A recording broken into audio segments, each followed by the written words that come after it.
Olá, meu povo! Nessa quinzena, a gente está trabalhando um assunto que é super importante no estudo da química, que é a tabela periódica. Na verdade, a tabela periódica é uma grande fonte de informação. Nela, nós encontramos diversas informações sobre cada elemento químico. A tabela periódica atual é derivada de tantas outras mais primitivas.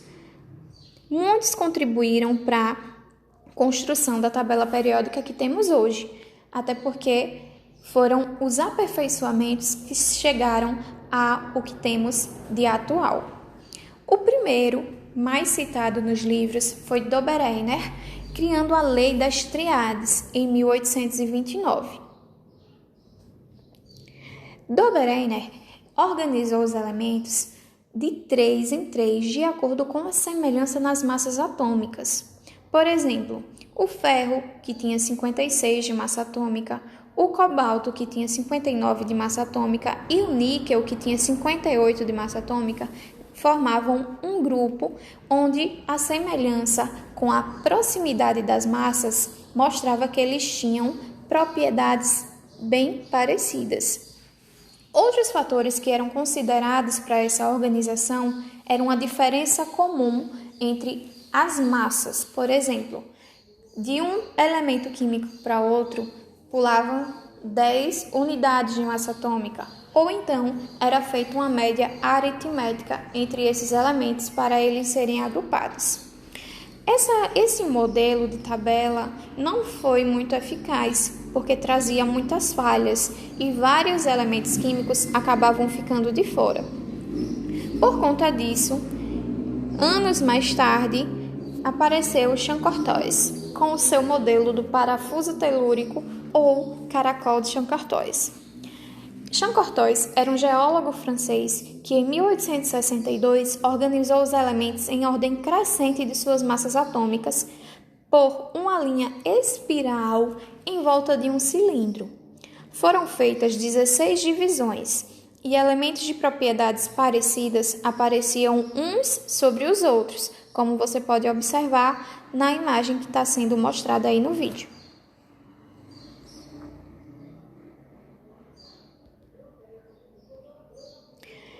Mais uma vez, o modelo do parafuso telúrico teve pouca aceitação, porque apresentava algumas falhas. Então, surgiu em 1864 um novo modelo, uma nova organização, que foi a classificação de Newlands, ou Lei das Oitavas. Newlands era um inglês professor de química que idealizou a classificação dos elementos pela ordem crescente de massa atômica. Esses elementos eram agrupados de 7 em 7, de lado a lado. E logo, percebeu-se que existiam semelhanças nas propriedades do primeiro e do oitavo elemento, assim como acontece com as notas musicais. Por isso que esse modelo ficou conhecido como Lei das Oitavas. Mais uma vez, nós temos um modelo que foi banido por apresentar erros em relação às massas atômicas. Esses 3 modelos que eu citei não deram tão certo, porém, contribuíram muito para a tabela que nós temos atualmente.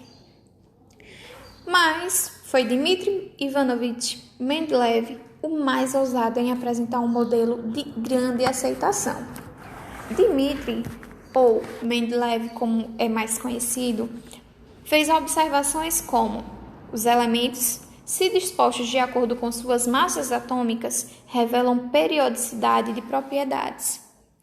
E devia-se esperar a descoberta de muitos elementos químicos ainda desconhecidos. Isso explicava porque existia uma grande diferença em relação às massas de alguns elementos químicos. Essas observações de Mendeleev fizeram muito sentido e deram credibilidade ao modelo que foi feito por ele, criado em 1869 e que trazia espaços vazios para a inserção dos novos elementos químicos que iriam sendo descobertos. Essa é um modelo de tabela periódica feito por Mendeleev e publicado em 1871.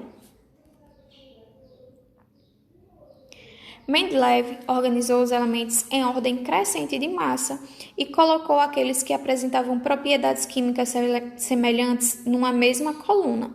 Ele chegou a prever a descoberta de novos elementos e algumas propriedades desses elementos. A tabela periódica atual é um aperfeiçoamento desse modelo, que conta com um conceito a mais, que é o de número atômico. Henry Moseley, em 1913, fez a descoberta em relação ao número atômico. E então, a partir daí, foram feitas leves alterações no modelo de Mendeleev. Moseley demonstrou que a carga do núcleo é característica de um elemento químico, e ele reordenou os elementos químicos por ordem crescente dos seus números atômicos e não das massas atômicas, assim como Mendeleev havia feito.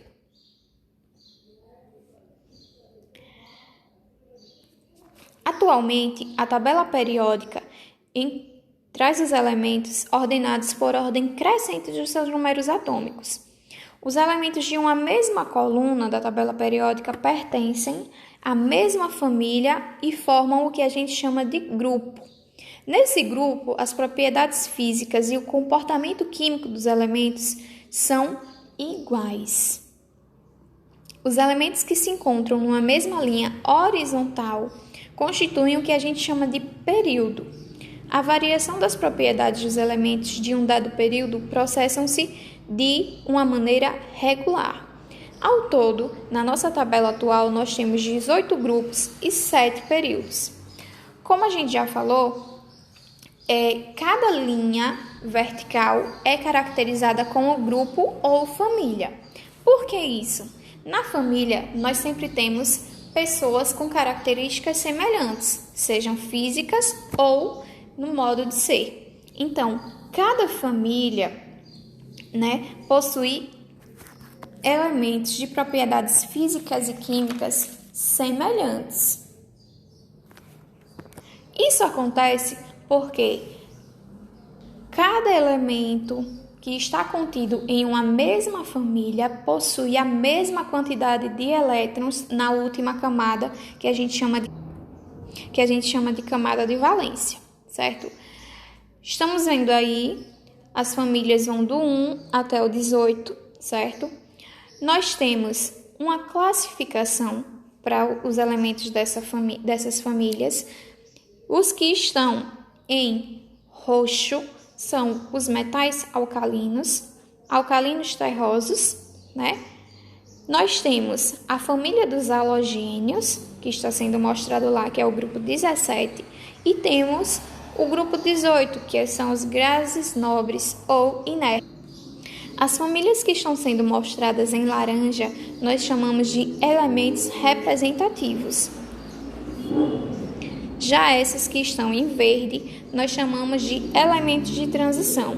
Existe uma parte desses elementos de transição que ficam em uma área externa da tabela, por não ter como organizar da forma mais harmônica dentro da própria tabela atual.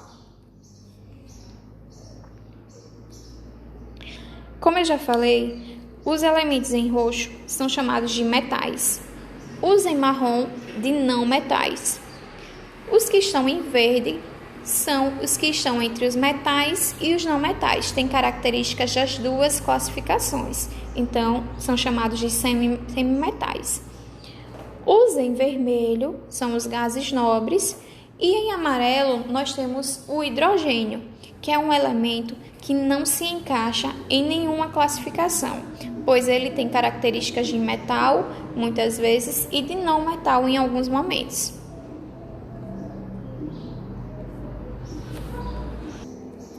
Então é isso, galerinha. Na próxima quinzena a gente vai estar dando continuidade, por ser um assunto bem extenso, a gente não consegue terminar em uma quinzena apenas. Espero que vocês entendam o que foi falado e até mais!